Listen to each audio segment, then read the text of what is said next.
To think is to do, and to think too much is to cease.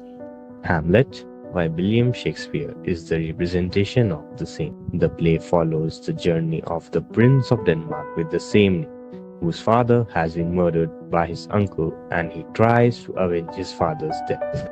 The play not only focuses on his attempts to prove his uncle's crime, but often provides a look into Hamlet's own psychology that show not only his thoughts but often reflect philosophical insight.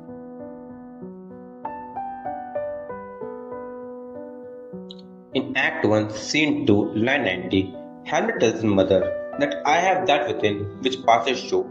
This tells the difference between what is seen and what is felt.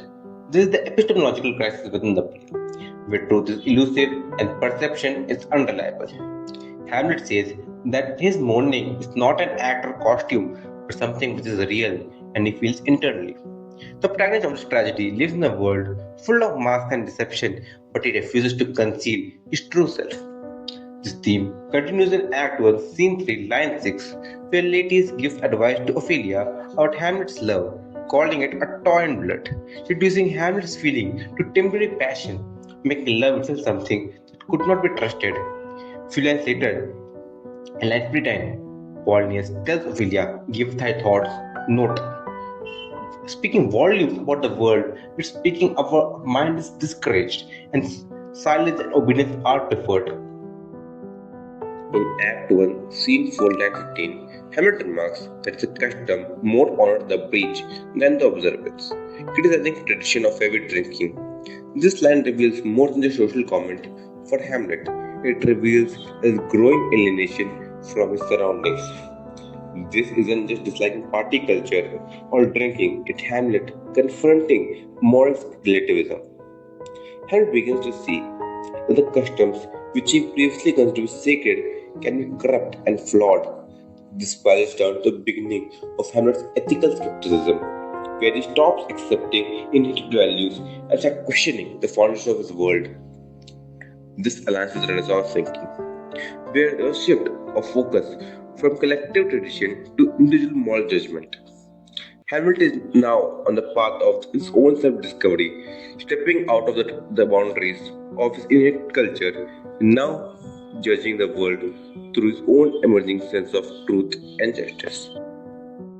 This skepticism deepens in Act 2, Scene 2, line 15, when Hamlet asks, what is a man if his chief good and market of his time be but to sleep and feed, a beat no more?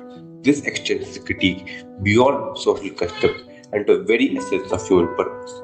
This feeling can be directly connected with the Renaissance humanism's belief that the reason elevates humanity above mere animal instinct. Hamlet tells himself because despite his intelligence, he struggles to take action. He knows purpose, but still hesitates to make any stride towards it. This fear aligns with Aristotle's idea that something's value then its purpose. If a man's purpose is to reason and act justly, then Hamlet fears he's failing to live up to his own humanity. Together, these two lines, though simple, captures Hamlet's self-realization that the world is morally unstable and that true humanity demands more than just passive existence. It demands purposeful action guided by conscience and reason. Act 3, Scene 1, line 65 to 96, present to us Hamlet's famous soliloquy that begins with to be or not to be. That is the question. It reflects to us Hamlet's existential crisis, his dwelling on the theme of life and death. He wonders that why does anyone live a long, tiring, and a painful life when it can all be dealt with a single strike from a dagger? And answering himself, he further says that it's the uncertainty of outcome after death that makes us fear. And quoting Hamlet, thus concise does make cowards of us all. This soliloquy echoes the ideas of existentialism. While on one hand, Hamlet recognizes the absurdity of existence, that it is full of pain and suffering and can be ended with death, but at the same time recognizes that the uncertainty surrounding death is what prevents people from taking such a step, providing them with more choice and freedom in their limited life. Choice is a central theme in Hamlet, as it is something that Hamlet struggles with, and this soliloquy reflects that Hamlet does have a choice. Not only it enriches the character, but also becomes a philosophical insight for the audience. Act 3, Scene 2, lines 60 to 79 show Hamlet's preference of a man who is guided by reason over passion. The Renaissance literature was influenced by the knowledge of the ancient Greece, with philosophers like Plato and Aristotle acquiring a pivotal position.